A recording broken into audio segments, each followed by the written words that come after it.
Dani Silva, com Jorge Palma, a banhada, já a seguir, então connosco o André Ferreira. Ele diz que sim, com a cabeça ainda bem, viva o Skype, e o Francisco Gomes. Com a sua liberdade de expressão. Tenho que confessar que este tema, o ser humano deste tempo está habituado a pisar em tudo. Para consumir todas as sextas-feiras, 10 minutos depois das 10 da manhã. André Ferreira, Francisco Gomes, Jorge Afonso e Tiago Queiroz comentam os temas mais marcantes da semana de uma forma politicamente incorreta. Os nossos jovens politicamente incorretos a mostrar que estão atentos e têm uma palavra a dizer. Francisco, André, bom dia, sejam muito bem-vindos. Bom dia, Maria João, bom dia a todos os ouvintes. E escusado será dizer que os próximos minutos são da responsabilidade destes dois contribuintes. Ainda não são contribuintes, ou são? Ainda não muito. Ainda não muito. Não muito. Contamos convosco, rapazes, agora é convosco. Obrigado. Passando a um ponto prévio triste, infelizmente, gostaria, em meu nome e em nome, tenho quase certeza, do André Ferreira e toda a equipa dos politicamente incorretos, dar os pêsames à família de Luís Sepúlveda, o autor chileno que teve muitos anos radicado em Espanha e, como disse Marcelo Rebelo de Sousa, é um amigo de Portugal, partiu ontem vítima de Covid-19. É uma grande perda para a literatura, mas a sua obra vai ficar imortalizada. Eu gostava de dar aqui uma dica que eu acho que ainda faz parte, pelo menos na minha altura, fazia parte do plano curricular de português, que era o livro A História de uma Gaivota e do Gato que Ensinou a Voar. É um livro bastante interessante e bastante bonito. E eu gostava aconselho as pessoas a irem procurar a história por trás deste livro, que é uma história absolutamente deliciosa. E é uma forma, certo? É uma forma de homenagearmos Luís Sepúlveda e uma coisa é certa, infelizmente o autor partiu, mas a sua obra ficará para sempre. Sim, e ontem a fazer a pesquisa para falarmos sobre este tema, o primeiro parâmetro, ou um dos primeiros parâmetros que apareceu no Google foi também o nome desta obra, a obra que tu acabaste de dizer.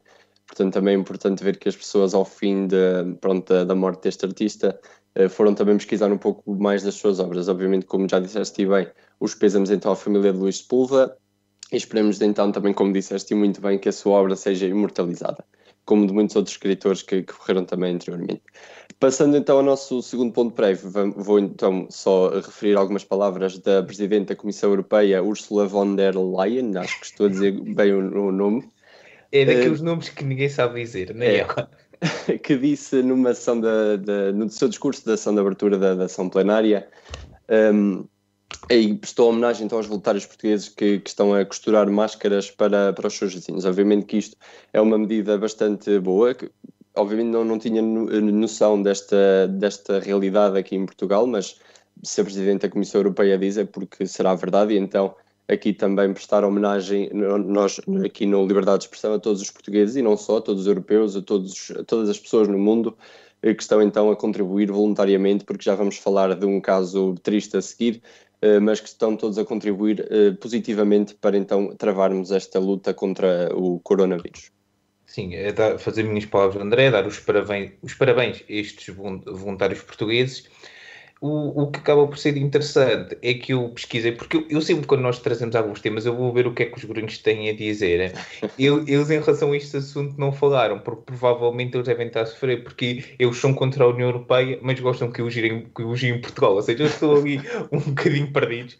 Enfim, mas dar os parabéns aos voluntários portugueses e também à senhora Presidente da Comissão Europeia, que eu não me vou arriscar, como o André diz o nome dela, por este bonito gesto.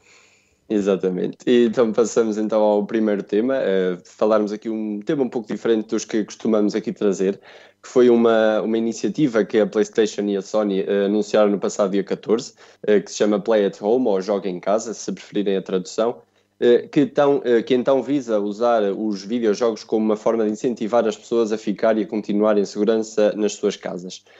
Com isto, a empresa quer concretizar dois planos, que é disponibilizar então as experiências interativas. Estou a citar mais ou menos o que eles disseram no seu site, que é disponibilizar experiências interativas para todas as pessoas, ou seja, através dos videojogos fazer com que as pessoas permaneçam em casa. E o seu segundo plano é então criar um fundo ou estabelecer um fundo para ajudar estúdios pequenos a lidar com as atuais dificuldades provocadas por esta pandemia. É óbvio que nós temos vindo a ver muitos países e a mim parece-me que daqui a uns tempos vamos sofrer uma crise muito mais grave do que a crise de 2008. Pode vir a acontecer isso porque o mundo todo está parado neste momento. A economia, apesar de estar a avançar devagar, lentamente, ainda não é como costumava ser. Portanto, todos os dias sempre ali a economia a evoluir. Neste momento não estamos a ter isso. E então, obviamente, que aqui a Sony e a PlayStation a fazerem um fundo, eu acredito que eles também estejam a ajudar hospitais e entidades médicas a criar outras coisas para o Covid-19, para combater o Covid-19, mas neste caso estabelecer um fundo para ajudar estúdios pequenos também é muito bom e se calhar se mais empresas de outros ramos criassem, obviamente maiores neste caso, criassem outros fundos também para ajudar as outras pequenas, as suas concorrentes, eu acho que a economia, não só do país, mas como também de alguns setores, não iria tão abaixo. Só para esclarecimento, os jogos que vão estar disponíveis para quem quiser começar ou quem quiser baixar e fazer o download dos jogos e ainda não teve conhecimento, são a coleção do Uncharted, dos 3 primeiros jogos, e Journey, um jogo bastante calmo que aconselho se calhar a jogarem para também passarmos um pouco esta quarentena mais calmos, porque acho que já começamos a andar todos muito estressados. E obviamente louvar aqui então a ação da Sony, não só perante as empresas pequenas, mas como eu disse, espero bem, apesar de não ter muito conhecimento, espero bem que eles também estejam a usar a ajudar entidades médicas então a combater esta pandemia. Mais uma vez tenho que concordar com tudo o que disseste. Esta quarentena estava a fazer mal porque eu estou a concordar com muitas pessoas. E em relação ao que a Sony disse, eu acho que é uma grande atitude da Sony, uma atitude louvável. Efetivamente jogar videojogos ajuda-nos a passar este tempo de quarentena, se calhar às vezes até um bocadinho demais, eu falo por conta própria. Sim. Eu tenho tenho passado bastante tempo a fazê-lo. Só há uma coisa no comunicado da Sony, que foi o que tu tiveste de certa forma a dizer, que eu não concordo, que é chamar um estúdio pequeno à Naughty Dog. Para quem não conhece, a Naughty Dog é provavelmente uma das empresas que reúne maior consenso em torno da comunidade de gamers, porque é uma empresa com uma exigência de qualidade inacreditável. É uma empresa que sempre que lança jogos consegue praticamente fazer recorde de vendas. E eu acho muito interessante ver uma empresa desta forma, com este posicionamento do mercado, a tomar esta atitude. O oferecer o seu jogo, ainda por cima o Uncharted é provavelmente uma das séries mais reconhecidas da empresa, a fazer assim. Acho que é uma grande atitude da Naughty Dog, a provar que não é só grande a fazer jogos, e é também enorme em relação ao comportamento, e a Sony com uma atitude também bastante louvável. Gostava de saber, porque eu vejo que há mais 2 jogos, gostava de saber quais é que são, acho que ou ainda não se sabe provavelmente. Gostava que fosse também melhorado um bocadinho este aspecto da comunicação da Sony, que nós nesta altura estamos a falar muito, mas uma grande atitude no final de contas.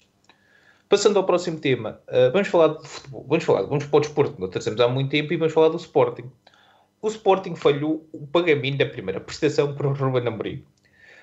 Como é sabido, pouco tempo antes de todos nós entrarmos neste confinamento, o Sporting contratou o Ruben Amorim ao Sporting de Braga por 10 milhões de euros.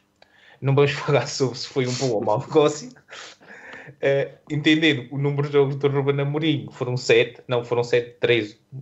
Acho que foram 13 jogos. Acho que foram 13, sim. Depois a contar com... por 10 milhões, valha-me Deus. Mas isso não interessa. A questão é que o Sporting também já pôs cerca de 95% do seu pessoal em layoff, e acho isto uma atitude muito, muito errada por parte do Clube de Alvalade. Do Clube de Alvalade, exatamente. Porque o Sporting tem que ter atenção, e acho que o Sporting podia aproveitar esta altura em que está tudo parado para se tentar reformular ele próprio, para tentar acalmar as hostes, e o Sporting não está a conseguir fazer isto. Eu tenho por mim que a direção de Frederico Varandas tem o objetivo de ser a direção mais odiada da história do Sporting de Portugal, porque sempre que as coisas parecem estar calmas, eles fazem alguma coisa para meter a pata na poça. A comunicação do Sporting em relação a isso também tem sido horrível. O Sporting tem tido uma espécie de porque é que dizem que nós não pagámos? Isso é uma vergonha nesta altura. Enfim, um comportamento absolutamente horrível da equipa de Alvalade. E, entretanto, a questão é que o presidente do Sporting Clube de Braga, António Salvador, já disse que não está para brincadeiras, já o tinha mostrado antes, e vai mesmo avançar com os trâmites legais para o pagamento para obrigar o Clube de Alvalade a pagar. Atenção, muitas pessoas têm dito que o Sporting poderá ser expulso nas competições do campeonato português e das competições europeias. Isso não é assim tão rápido, demora sempre mais tempo e é o último recurso a ser tomado. É importante deixarmos isto também claro. Sim, também já vimos noutros casos que foi os últimos recursos a ser tomados com clubes como o Boa Vista ou o Leixões.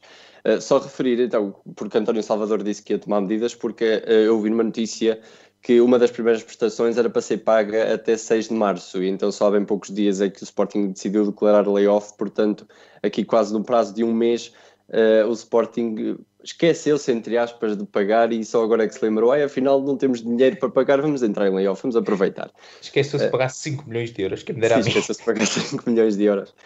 Mas sim, como tu disseste, o Sporting deveria aproveitar este momento para se reformular, para tentar sair deste mau estado que está neste momento, e não o está a conseguir, nem com esta quarentena. Portanto, o Sporting, se nesta quarentena está uma confusão, então quando sairmos deste prazo de confinamento não sei como é que o Sporting vai estar, porque a economia, como eu referi há pouco, vai estar toda em baixo, e obviamente que os clubes portugueses, os grandes e os pequenos, vão todos sofrer, não só os clubes, não é? Mas toda a gente vai sofrer, mas o Sporting penso que está a sofrer um bocadinho mais dos três grandes, e até o próprio diretor de comunicação, penso eu, que já disse que o próximo mercado de transferências já vão ter um orçamento mais baixo.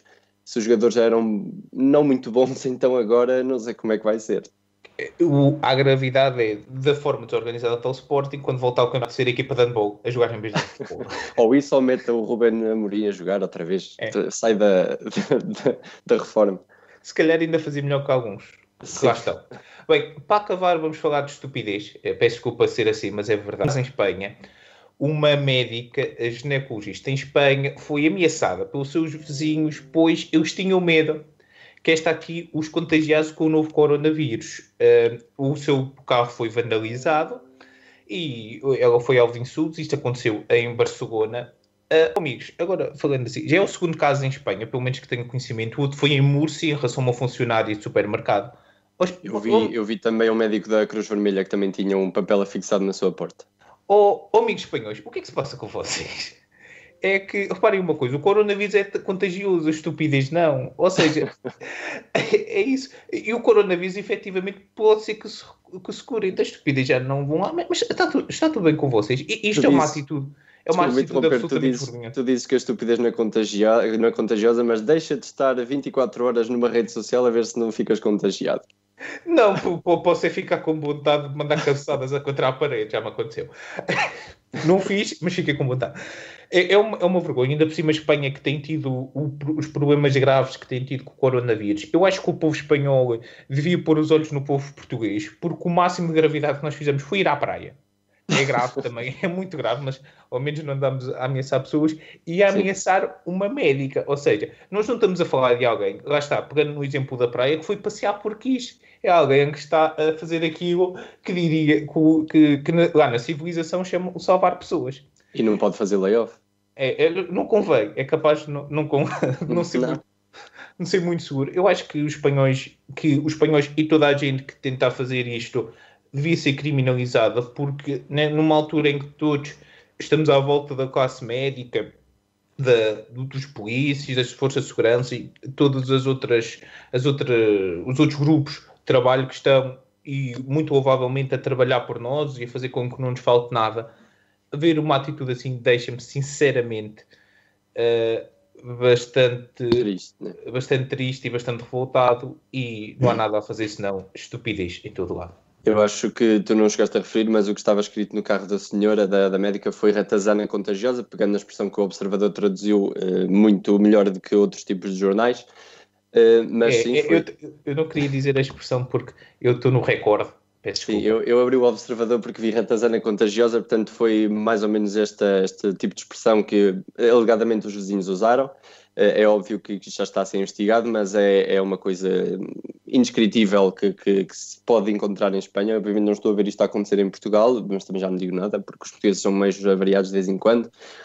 Mas sim, o Francisco disse tudo e muito bem, e obviamente que eu acredito, e é isso que deve acontecer, que estes médicos façam testes todos os dias para despistar o coronavírus, e caso estejam infectados, obviamente que ficam em confinamento e não andam aí a passear. Acredito eu, eles sendo médicos, acredito eu que não andem a passear. Mas pronto, obviamente que é esperar que os espanhóis estejam mais calmos. Eu sei que é uma situação bastante complicada esta que estamos a viver agora, e em casa se calhar estas pessoas já não estão a funcionar em pleno, mas é esperar que isto não aconteça mais vezes, ou não aconteça tanto, ou melhor dizer, não aconteça nunca, porque uma médica é uma profissional que se está a expor ao risco. E eu também vi um título que uma médica que via os pacientes sem máscara acabou por falecer nos Estados Unidos.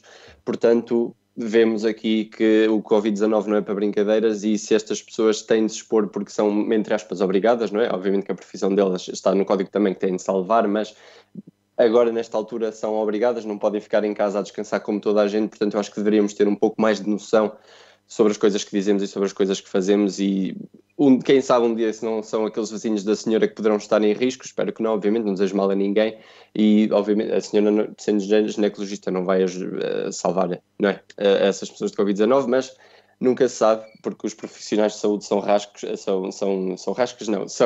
são poucos, e então nunca se sabe quando é que se pode precisar de um outro tipo de profissional de saúde, de uma outra categoria, para ajudar a combater a Covid-19. E acho que podemos dar então por terminado o nosso programa. Não sei se tens mais a acrescentar. Não podemos, temos que dar. Temos porque que dar. Não é nossa. Já vamos levar nas orelhas, já estou a brincar. Eu estou aqui de boazinha hoje, hein? Sossegadinha, a dar-vos a corda toda, porque o assunto é sério, mas de facto já terminaram o tempo que havia disponível. Obrigado por tudo. Esperemos voltar ao estúdio o mais breve possível, porque já temos saudades do estúdio e da equipa toda. E até para a semana, lá estaremos. Para a semana, programa especial, os 4. Estamos em layoff da Terra Nova aos 4, mas para a semana estamos aqui os 4 de novo. É um gosto e uma honra ter-vos connosco todas as semanas. Desde já agradecemos a resiliência, a assiduidade e, sobretudo, os conteúdos que nos trazem todas as semanas. Vocês são a nossa esperança, rapazes. Obrigado. Obrigado. Um beijinho grande, tudo de bom. Até 2/8. Beijinho, até 2/8. Mais uma edição do Liberdade de Expressão, então com o André Ferreira e com o Francisco Gomes, uma equipa que tem ainda como elementos o Tiago Queiroz e o Jorge Afonso.